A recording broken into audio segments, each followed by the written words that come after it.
Si tuviéramos que elegir a un guerrero parecido a Robert Baratheon entre alguno de los antepasados de su ilustre casa, ese sería sin duda Lord Lionel Baratheon, conocido como la Tormenta que ríe. En él encontraríamos su silueta imponente, su pasión por el canto de las espadas, su testarudez y su enorme carisma.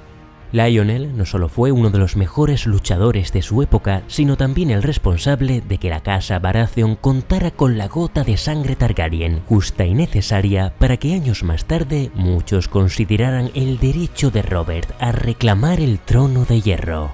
¿Estáis listos para desenterrar su historia? Pues tomad vuestra maza de guerra, pongamos rumbo a Vado Ceniza y comenzamos.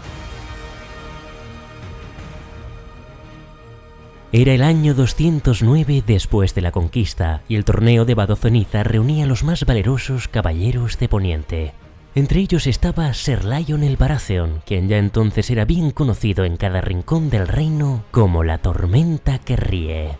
Un apodo que en la Enciclopedia del Mundo de Hielo y Fuego también se tradujo como Tormenta Alegre. En cualquiera de los casos, el sobrenombre no era para menos. No importaba si estaba en pleno combate o compartiendo una jarra de hidromiel, su atronadora carcajada solía estallar como una tempestad y resonaba en el campo de batalla o en la sala de cualquier señor. En las novelas, a Lionel se le describe con los rasgos que caracterizaban a los Baratheon: ojos azules y el cabello oscuro. También era corpulento y casi tan alto como el mismísimo Ser Duncan el Alto, y aunque desconocemos qué grado de parentesco guardaba con el señor de Bastión de Tormentas de aquella época, según fuentes semicanónicas, en aquel momento ya era su heredero. La Tormenta que ríe también era un hombre orgulloso y de cólera fácil, y disfrutaba humillando a sus rivales en los combates, quienes mordiendo el polvo lo calificaban como un gigante fanfarrón. En las lides lucía con orgullo una sobreveste con el ciervo coronado propio de su casa y un yelmo astado que no pasaba inadvertido, y su arma preferida era la maza. En su primer enfrentamiento en el torneo de Vado Ceniza, desafió a Robert Ashford, hijo del señor y campeón de su hermana, la doncella en cuyo honor a su día del nombre se había organizado el magno evento. Ambos justaron entonces con destreza, pero al caer en la arena, la espada del joven Robert nada pudo hacer ante la brutal maza de Ser Lionel. La Tormenta que ríe siempre destacaba en aquellos enfrentamientos, y no tardó en convertirse en el favorito del pueblo llano. Se mofaba de sus rivales de baja estatura, mientras los arrancaba de los estribos con una facilidad pasmosa. En cuanto cualquiera de sus oponentes golpeaba su escudo, desataba su risa atronadora, y si alguno osaba llevar una cimera en su yelmo, Ser Lionel disfrutaba cortándosela para arrojarla al público, que rompía en aplausos. Una costumbre que, huelga decir, desagradaba a los vencidos, pues aquellas piezas, fueran de cuero, plata u oro, eran costosas y elaboradas. De tal manera que, pasados algunos combates, nadie con cimeras se atrevió a desafiarle. Las lides y justas se sucedieron con la naturalidad propia de este tipo de celebraciones, hasta que al tercer día del torneo, un evento extraordinario sacudió Vado Ceniza. Ser Duncan el Alto se vio obligado a defenderse en un juicio a 7 contra el arrogante príncipe Aerion Targaryen. Al humilde y desconocido caballero errante le faltaban campeones, y entonces su escudero, el príncipe Aegon, fue en busca de Lionel. Hacía más de 100 años que no se producía un juicio a 7 en los 7 reinos, y la Tormenta que ríe no se perdería por nada del mundo la oportunidad de enfrentarse a los campeones de Aerion Targaryen, entre ellos 3 miembros de la Guardia Real y el mismísimo príncipe Maekar Targaryen, a quien Lionel, entre carcajadas, aseguraba que le daría una lección. A falta de otro paladín, Ser Lionel nombró caballero al escudero de Ser Steffon Fossoway, su joven primo Raymond, y cuando el imponente príncipe Baelor Rompelanzas se unió a ellos, Dunk tuvo a los 6 campeones que necesitaba. Con la llegada del príncipe de Rocadragón, Ser Lionel soltó su risa estridente, una mezcla de alegría y desafío. Dado que Aerion contaba con 3 miembros de la Guardia Real, el príncipe Baelor sugirió entonces una estrategia. Recordó que sus votos les prohibían herir a alguien de sangre real, y como él era un príncipe, le dijo a los otros que se encargaran del resto y le dejaran a él a los hermanos juramentados, confiando en que no se atreverían a atacarle seriamente. Una estrategia que, como amante del honor y la caballería, Sir Lionel no pudo evitar cuestionar. ¿Es eso de buen caballero, mi príncipe?, preguntó la tormenta que ríe.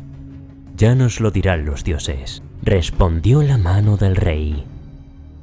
Al llegar el juicio a 7, Lionel cabalgó en el lado izquierdo de Sir Duncan, maza en mano, y al término del combate, los dioses dieron por justa la causa del caballero errante y lo declararon inocente de todos sus cargos. Pero el enfrentamiento también se cobró un alto precio: la vida del valiente príncipe Baelor.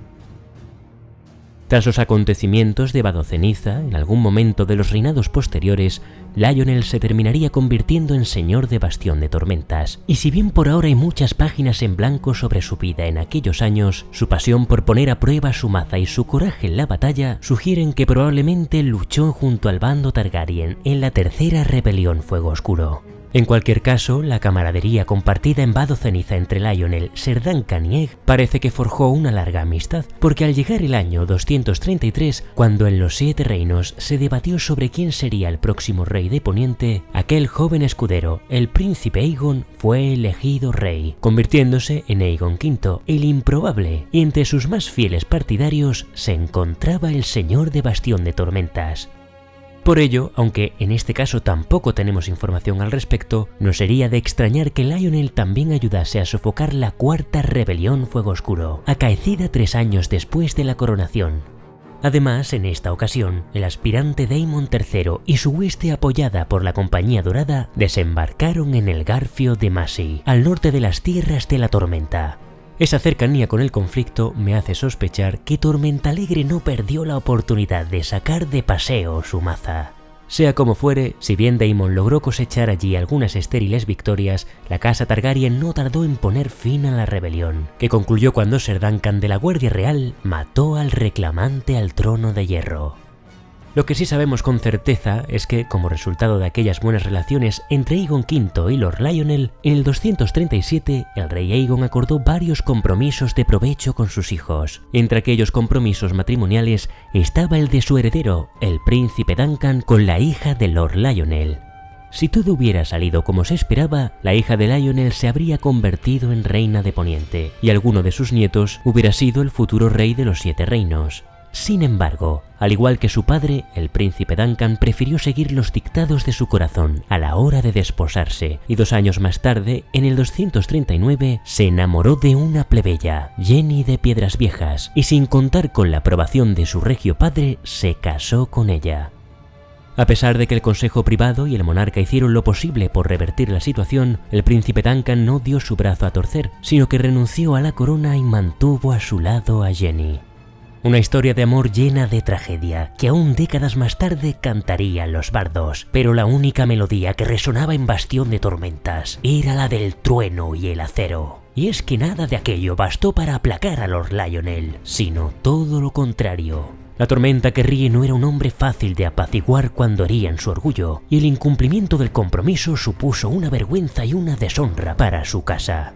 De modo que la risa se extinguió, y en su lugar rugió el trueno de la rebelión. Entonces Tormenta Alegre prometió venganza con un juramento de sangre, renegó de su lealtad al trono de hierro y se coronó como nuevo rey de la tormenta.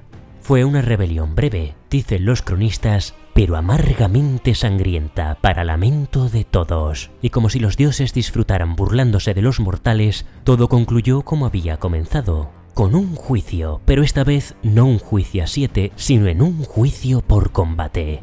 En un giro poético y cruel, el rey Aegon envió a su Lord Comandante de la Guardia Real para enfrentarse a Lord Lionel. ¿Quién era ese Lord Comandante? Nada menos que Sir Duncan el Alto, el mismo hombre al que Lionel había defendido años atrás en Vadoceniza. Amigos convertidos en rivales por culpa de una promesa rota.